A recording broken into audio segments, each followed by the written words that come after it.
अस्सलाम वालेकुम जी, हाजिर हूँ आज के मंजरनामे के साथ। इस वक्त दुनिया जो है वो बड़े एक अहम दौर से गुज़र रही है और पाकिस्तान हस्बे मामूल अपने नाजुक दौर से गुज़र रहा है, नाजुक तरीन दौर से गुज़र रहा है। अक़वाम मुत्तहिदा में जनरल असम्बली का इजलास हो रहा है, तो ये एक बड़ा अहम मौका होता है जब आप लोगों के साथ बातचीत कर सकते हैं या दूसरे ममालिक से जो आए हुए वफूद होते हैं, जो सहाफ़ी होते हैं और राय आमा को जो लोग मुतासर करते हैं, उनके साथ आप जो है वो इंटरेक्शन करने का एक बड़ा बेहतरीन मौका होता है। तमाम मालिक का ना तो दौरा कर सकते हैं और ना ही उनसे अलग-अलग मुलाकातें कर सकते हैं। लेकिन जनरल असम्बली का इजलास एक ऐसा मौका होता है कि सारी दुनिया के सरबराहान वहाँ पर आए होते हैं। वहाँ पर अगर आपकी यूएस के साथ नहीं बनती, अगर आपकी यूके या इंडिया के साथ नहीं बनती, अगर इन ममालिक के सरबराहान से आप मुलाकात नहीं कर सकते, तो इसका मतलब नहीं है कि बाकी सारी दुनिया के जो ममालिक हैं आप उनसे नहीं मिल सकते। आप अगर अपना मौक़िफ़ उनके सामने रखना चाहते हैं या आप अपने मसाइल को दुनिया के सामने रखना चाहते हैं, जो साइड लाइन पर मुलाकातें होती हैं, जो छोटे ममालिक हैं उनसे आए हुए वफूद के साथ आप मुलाकातें कर सकते हैं, आप अपना मौक़िफ़ उनके सामने रख सकते हैं और उनको अपने जो मौक़िफ़ पर कायल कर सकते हैं। आप उनको बता सकते हैं कि हमारी मुश्किलात क्या हैं या हमने जो पॉलिसी इख्तियार की है उसकी वजूहात क्या हैं, उससे आप लोगों की हमायत हासिल कर सकते हैं। बड़े ममालिक ना सही, लेकिन छोटे ममालिक अगर आपके साथ इंटरेक्ट करते हैं या आप उनको कायल करते हैं तो ये भी एक बड़ी सफारती कामयाबी होती है। लेकिन इस वक्त पाकिस्तान की सूरत हाल ये है कि शाह महमूद कुरैशी साहब जो हैं वो पाकिस्तान को रिप्रेजेंट कर रहे हैं और वज़ीर आज़म साहब ने एक रिकॉर्डेड जो खिताब है वो जनरल असम्बली से किया है। मेरे ख्याल से ये भी पाकिस्तान की तारीख़ का पहला मौका होगा कि हमारे किसी सरबराह ने एक रिकॉर्डेड मैसेज जो है वो नशर किया है। तो इस वक्त ख़ास कर अफ़गानिस्तान की सूरत हाल, क्योंकि अफ़गानिस्तान चूँकि हमारे पड़ोस में है और यहाँ पर जो भी हालात होंगे उससे सबसे ज़्यादा मुतासर पाकिस्तान होगा। रेफ्यूजीज़ का अगर मसला हो तब भी, अगर वहाँ पर खाने पीने की एशिया की कमी हो जाती है तब भी पाकिस्तान उससे सबसे ज़्यादा मुतासर होगा, क्योंकि ज़्यादातर खाने पीने की चीज़ें और अशिया जो हैं वो पाकिस्तान से जाती हैं। अगर वहाँ पर कमी होगी तो पाकिस्तान से स्मगलिंग ज़्यादा होगी और यहाँ पर भी महंगाई में एक मज़ीद इजाफ़ा हो जाएगा।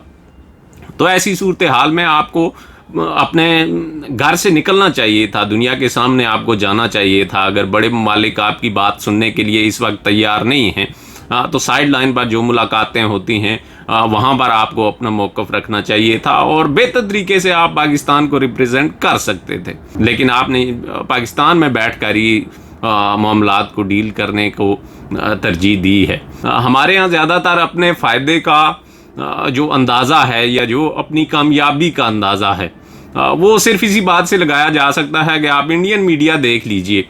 इंडियन मीडिया कितना चीख चिल्ला रहा है और इंडियन मीडिया पर क्या हाहाकार मची हुई है, यही पाकिस्तान की कामयाबी का एक पैमाना रखा जाता है। मोदी साहब और इंडिया का मीडिया भी बिल्कुल उसी पॉलिसी पर कारबंद है जिस पॉलिसी पर हमारा मीडिया या हमारी हुकूमत कारबंद है कि लोगों को ना सच बताना है और ना सच तक उनकी रसाई मुमकिन बनानी है या आसान बनानी है। जितना हो सकता है उसे मुश्किल बनाना है और मीडिया पर कुछ ऐसे अरस्तु बिठाए हुए हैं और उनको प्रमोट किया जाता है हुकूमत की तरफ से भी, और वो लोग जो इस निज़ाम से फ़ायदा उठाते हैं वो लोग भी ऐसे ही लोगों को प्रमोट करते हैं। इंडियन मीडिया पर जिन्होंने जो सरीना होटल है काबुल में उसके 5 माले बना दिए थे और बात ऐसे करते हैं और इस कॉन्फिडेंस के साथ करते हैं जैसे ये कल होकर आए हैं। वहाँ आप मीडिया पर बैठते हैं, प्राइम टाइम पर एक शो करते हैं और ऐसी फुलझड़ी छोड़ देते हैं जो सिर्फ एक गूगल सर्च की मार है। जो बंदा भी देखना चाहे वो गूगल पर मौजूद है कि सरीना होटल के कितने माले हैं या कितने उसकी बड़ी बिल्डिंग है। आप ऐसे इत्तला दे रहे हैं कि 5वें माले पर वहाँ पर जो लोग बैठे हुए हैं वो क्या खा रहे हैं या क्या पी रहे हैं ये भी मैं जानता हूँ। इस कदर कॉन्फिडेंस के साथ आपने एक फुलझड़ी छोड़ी है जो कि 10 मिनट के बाद ही आपके मुंह पर आन लगी है और फिर उसके बाद आप कुछ कहने के काबिल भी नहीं हैं।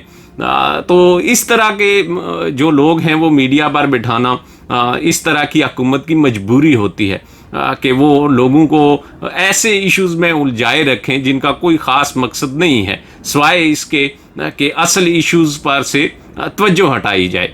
इंडिया में भी मोदी साहब बिल्कुल यही काम कर रहे हैं कि असल इश्यूज़ की तरफ लोगों की तवज्जो ना जाए, इसलिए उन्होंने मीडिया पर ऐसे लोग बिठाए हुए हैं जो आवाम को ट्रक की बत्ती के पीछे लगा देते हैं। कभी पाकिस्तान ने ये कर दिया, कभी ISI ने ये कर दिया, लेकिन वो अपने इश्यूज़ पर बात करना नहीं चाहते।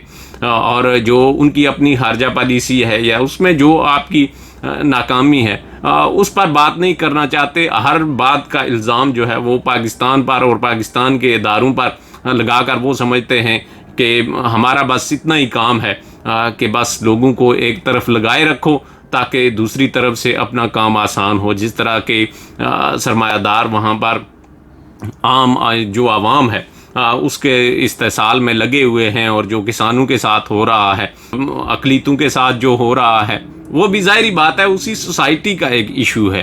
उस सोसाइटी में अगर लोग उस पर बात नहीं करेंगे तो वो हल होने के बजाय बढ़ता जाएगा। मुसलमानों के साथ जो एक नारवा सलूक जो है वो रियासत की तरफ से रखा जा रहा है। कश्मीर की सूरत हाल इंतहाई नाजुक है और उस पर भी मीडिया पर बात नहीं हो रही। सिर्फ और सिर्फ पाकिस्तान, ISI और तालिबान डिस्कस हो रहे हैं, और डिस्कस कौन कर रहा है? जो 5, 6 और 7 माले अपनी तरफ से बना लेते हैं और इंतहाई कॉन्फिडेंस के साथ बनाते हैं। इसी तरह के कुछ लोग हमारे यहाँ भी हैं। इस वक्त चूँकि दुनिया एक इंतहाई अहम मोड़ पर खड़ी है और मुश्किल वक्त से गुजर रही है, तो पाकिस्तान के लिए भी और दुनिया के लिए भी मेरे ख्याल से ये एक खुशकिस्मती की बात है कि हमारे यहाँ एक ऐसा शख्स मौजूद है या इस किस्म का लीडर मौजूद है जो सदियों बाद पैदा होते हैं और वो दुनिया की जो तारीख है उसका रुख बदलने की सलाहियत रखते हैं। लेकिन अगर बनी गाला में ही आपने बैठकर मामलात को चलाना है तो फिर मेरे ख्याल से आवाम को या पाकिस्तानियों को सदियों का इंतज़ार करवाने की कोई ज़रूरत नहीं थी। उम्मीद करते हैं कि पाकिस्तान जल्द इस नाजुक दौर से निकलेगा। इजाज़त दीजिए, अल्लाह हाफ़िज़।